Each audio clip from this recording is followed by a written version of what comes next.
You always want to pursue evolution, but watch out for revolution.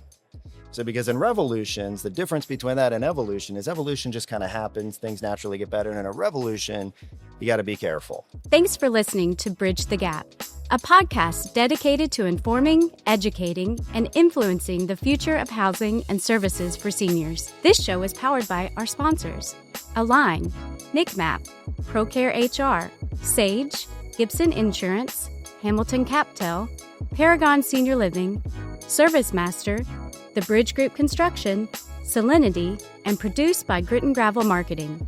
Connect with the BTG Network team and use your voice to influence the industry at btgvoice.com. Bridge the Gap in 3, 2. Welcome to Bridge the Gap podcast, a senior living podcast with Josh and Lucas. An awesome day here in Nashville, Tennessee. And we've got a great guest and a great supporter. We've got Brandon Logsdon, CEO of Aline. Welcome to the show. Hey, thanks for having me. It's great to be back. It was almost a year ago that I was here for the first time. So next year, this time, 2027. well, now you know everything. Then you knew nothing. I think I used the joke I was a wily veteran that day, like second week on the job, tongue in cheek. Maybe now, maybe starting to become like I can spell a V, can put a V in there, but looking for the rest of the letters of veteran. Yes. Well, thank you for letting us kind of joke with you here. But you have had a lot of opportunities now since our last conversation. To really kind of dig in, and there's been a lot of changes in our whole industry. And I imagine with Aline, you guys are pivoting and shifting and taking that feedback and providing that product and services to our industry. So what has changed? Can you kind of peel back the veil and tell us what the new initiatives are? I'll start with some cultural things. We, new CEO coming in, company had, formed in October of 2022. I came in at the end of March of last year and really had to focus on, how do I make sure that people understand what I'm all about?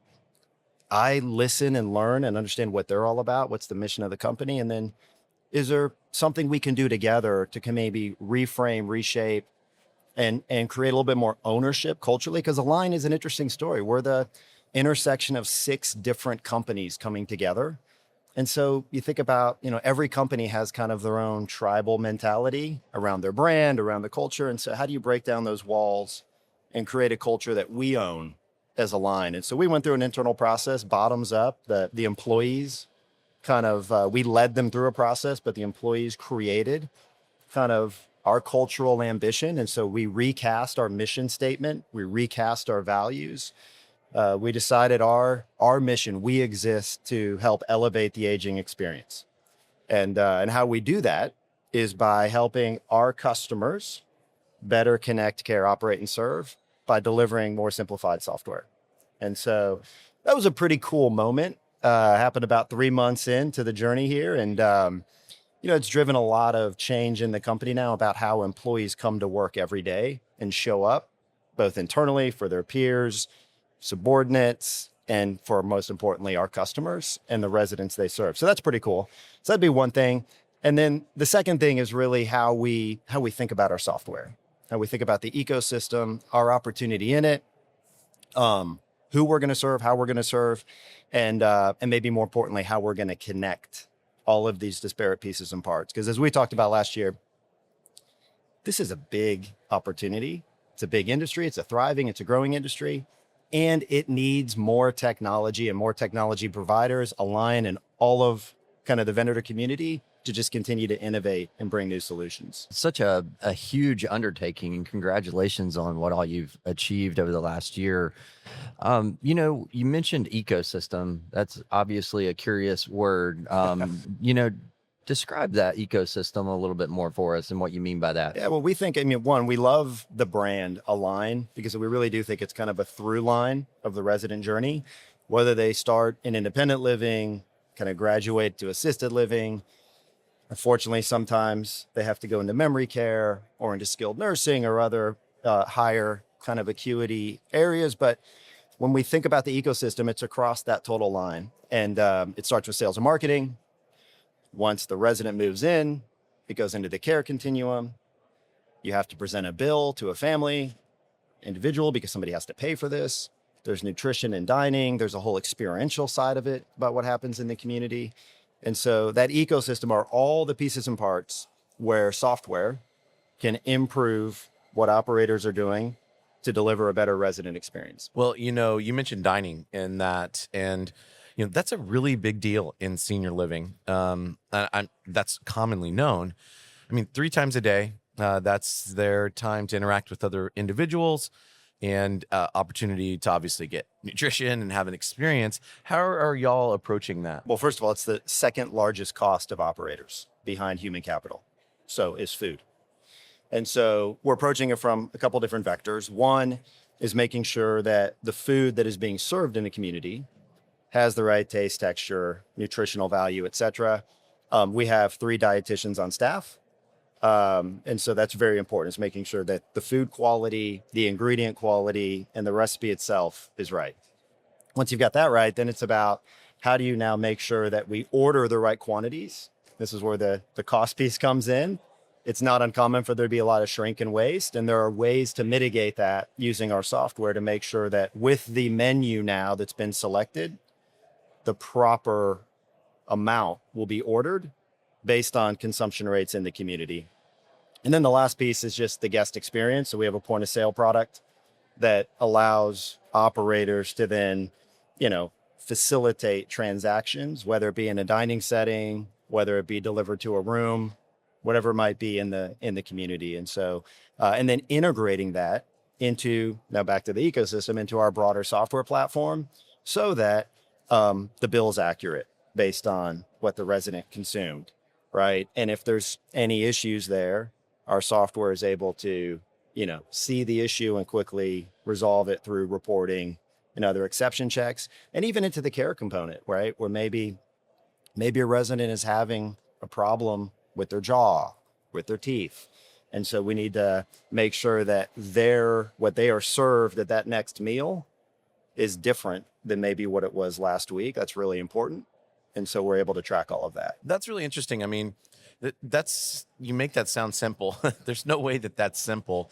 I'm sure there's some sort of learning process or AI that's involved in this. Can you talk to us about how AI is kind of woven into all this? It's an interesting time right now with AI, right?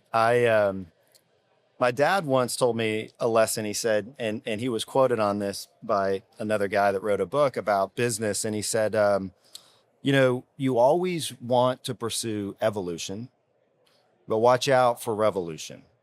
So because in revolutions, the difference between that and evolution is evolution just kind of happens. Things naturally get better. And in a revolution, you got to be careful, right? Because it happens quickly. It happens quickly. It can get a little messy. And I think, I'll take a step back on the AI question just to say this, like, that's kind of how we're thinking about AI. We're pursuing it aggressively, and we're also trying to be very measured and controlled in how we're pursuing it so that we can make sure that we deliver a solution externally that really works and isn't just, kind of playing check the box buzzword bingo. So that's kind of one philosophy that we have at Aline. The second is we got to, do it ourselves before we can expect to do it well for others. And so we kind of have 3 AI initiatives happening at Aline. One is what I'll call, engineering AI. This is the one that I think is most commonly talked about on podcasts like this everywhere right now, about the software factory floor changing overnight. And that has been pure revolution, right? Where today developers are no longer developing code. They are directing an AI instrument to build the code for them. And then they're simply human in the loop testing it. Like, that is demonstrably different than it was a year ago. We're doing that, right? And I think that becomes kind of table stakes in software. Second thing then is what I call AI for the enterprise. So that's non-coders like me using AI. I mean, if you haven't checked out Claude Cowork and the plugins for Microsoft Suite, I mean, it's crazy. Like, I feel bad for, I think about my own kids, coming out of college with a finance degree, trying to get a job to be a financial analyst, which was my first job out of college. I mean, that job is almost like, how do you envision it happening going forward? Because now in Excel, I can do the work on my own with Claude that I otherwise would have used not only one, but maybe a team of financial analysts. So AI for the enterprise, how do you use it in the business for business people to be successful? And then thirdly, how do we put it in the software? Which that's really your question, but I just wanted to kind of frame the kind of how we're thinking about it. And putting it in the software is features. What we can do differently now than we could yesterday, last year. It's really about workflow, automation, making things simpler, and then predicting better based on the interaction of data sets. So back to your point on, like, say, dining. Very complicated, you're right. That interrelationship historically between what happens in a community that could be value-based outside of the monthly rent, and how do you make sure you capture it, whether it's in care, whether it's in dining, and then how do you make sure that the bill is accurate and there's no loss? That's always been a really big challenge for this industry and industries like it. AI now can really help us tie together some of those elements by looking at the data, 24/7 looking at the data, not just when somebody's in the office 8 hours a day.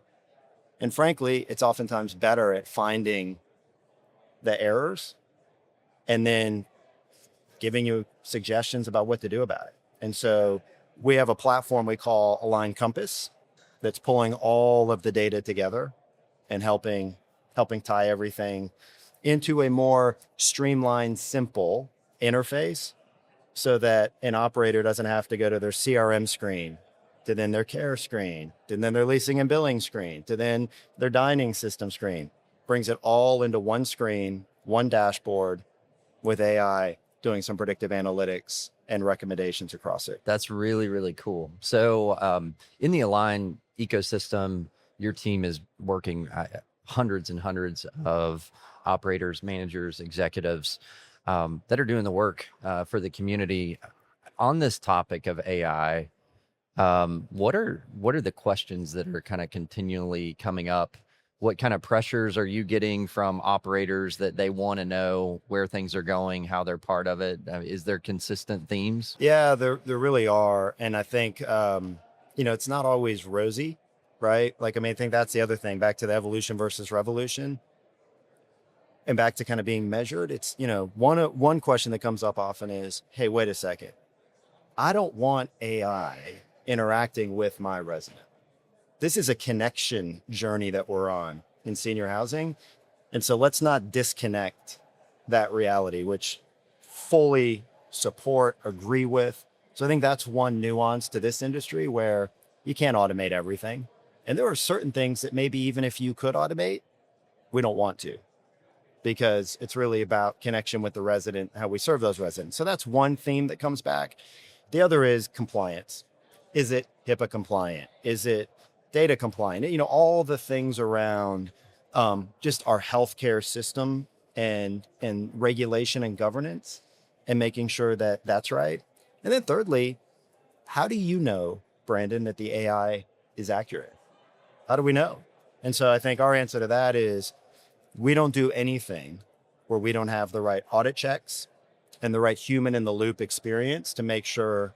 Because again, that goes back to this revolution comment, right? I think if you're not careful right now, we can all propagate a message of AI that sounds so great on a podcast or in a book or on a white paper, but in reality, it could really bite you. Yeah. And so I think that's a lot of what we hear from operators is they want it, but they want to make sure that the partners they're working with are thinking through unintended consequences. Well, I like the way you phrase that, Lucas, evolution versus revolution. And Nick Spring, that's been a big theme, the excitement around the demographic, the boom that's coming, the opportunity for our industry, but this caution around what is AI going to do? I know that's been a big topic for you in the conversations as well. Sure. Well, and very well said, Brandon.